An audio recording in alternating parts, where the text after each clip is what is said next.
school was on the second floor of the original building, and the convent was on the third floor. The nuns lived on the third floor.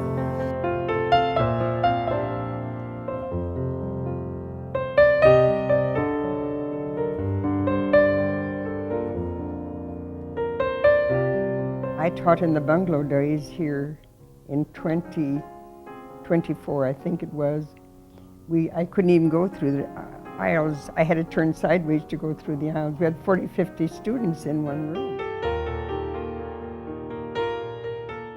So we had a glorious time that night. We rolled up our bedding and carried it across from Windsor to this convent. We tried out every bed. We just had a picnic that night because it was so much fun to come to a big house like this. We just thought we had everything at that time. We tried the dumbwaiter. We had one of those things that you could, from the basement on up to the third floor. So we tried that, and we just tried everything possible. We had a glorious time. The next morning, we went to church and closed the doors. We didn't take the keys, and here we were. We were all locked out. We couldn't get back in. The tuition at Our Lady of Victory was really stiff. It was $1 a month for every child. And Father Frank would announce on the Sunday before school, if anybody couldn't afford to pay the $1 should come in the rectory, and he'd help them out. Later on, when my 6 kids went through here, it was only $2. We always had to go to Mass. We had to go to Mass every day.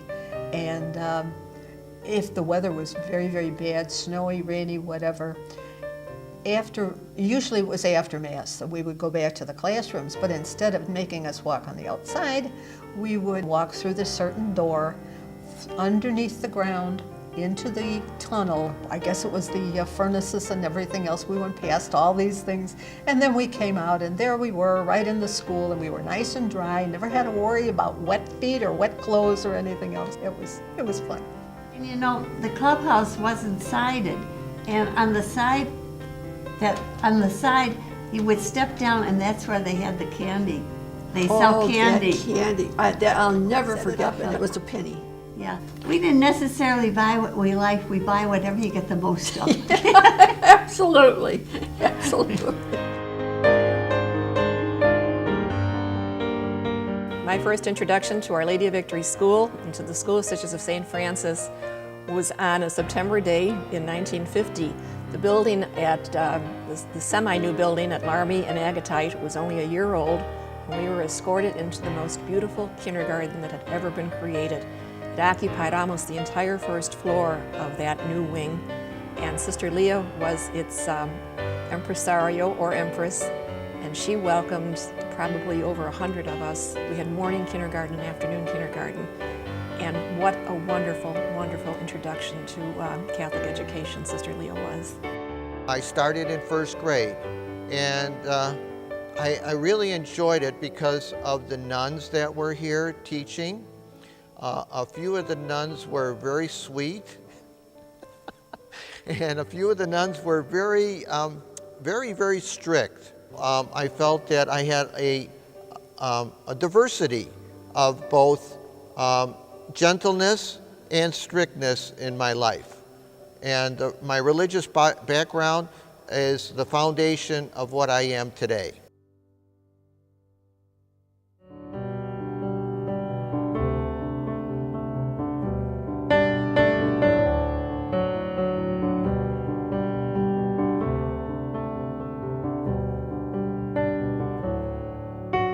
We wanted blue pants with a white stripe. We got white pants with a blue stripe. And every time I got grass stains on the pants, my mother would wash them, and I'd tell my mother, "You make me look like I didn't play."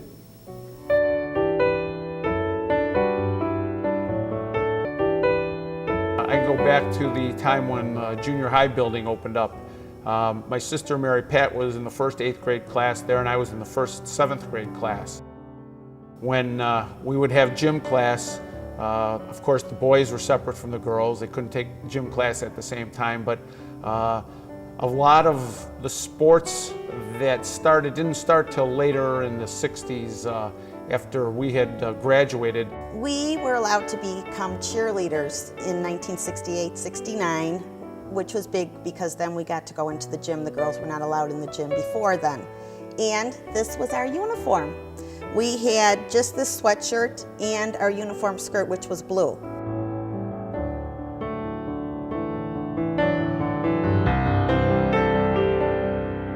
I've been on the council for about 10 years now, and I'm involved with the Holy Name in respect that they contribute everything for us to run the athletics in this school. They are a wonderful organization. The men get together, have their fundraisers, and provide our sports programs with everything we need. And no other school in the city can say that. And we've had some great teams over the years, some great kids, some great coaches. And it's been my pleasure to work with such a fine organization, with the Sports Council as well as the Holy Name.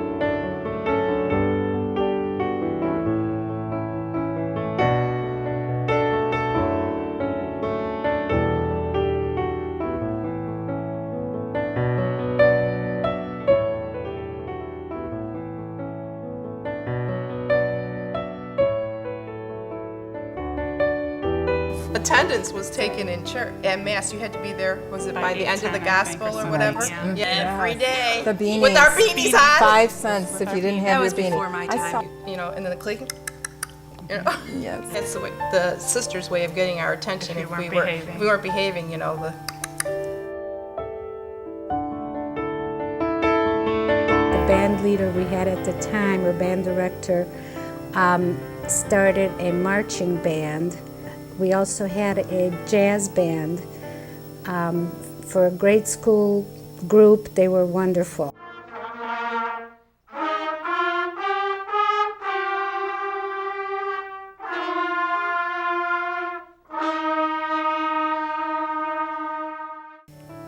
The school board was very archaic at that time. You couldn't speak out of turn. You had to be on the agenda. And if you weren't on the agenda, you couldn't say a word.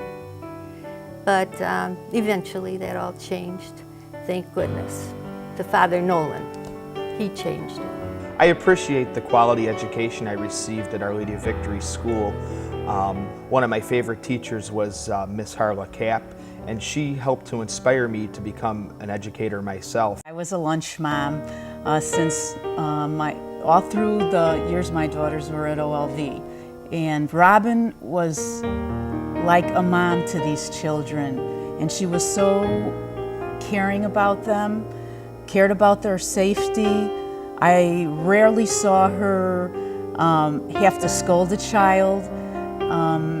She really treated all the children as if they were her own. If you have a question about anything that's ever happened in here, you go to Claire Spitza. She can tell you anything you want to know. Clarita came in, and she's the one that hired me, and I worked for her till she retired. And then we had our first lay principal, and it was a man, which was a real difference, and a young man.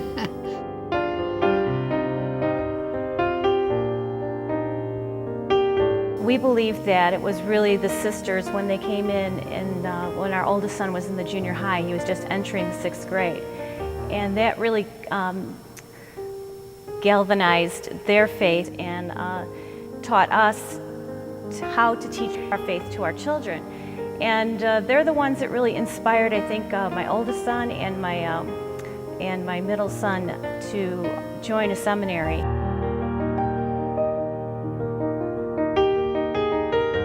That was one of the first things that struck me as I was walking down the hallways with Sister Mary Sarah, was all of the different murals and things that were added to the walls in the school.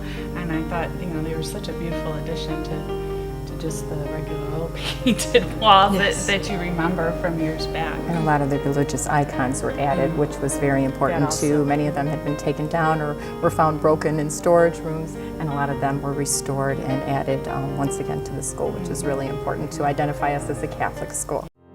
People were invited no matter what year they had graduated from OLV.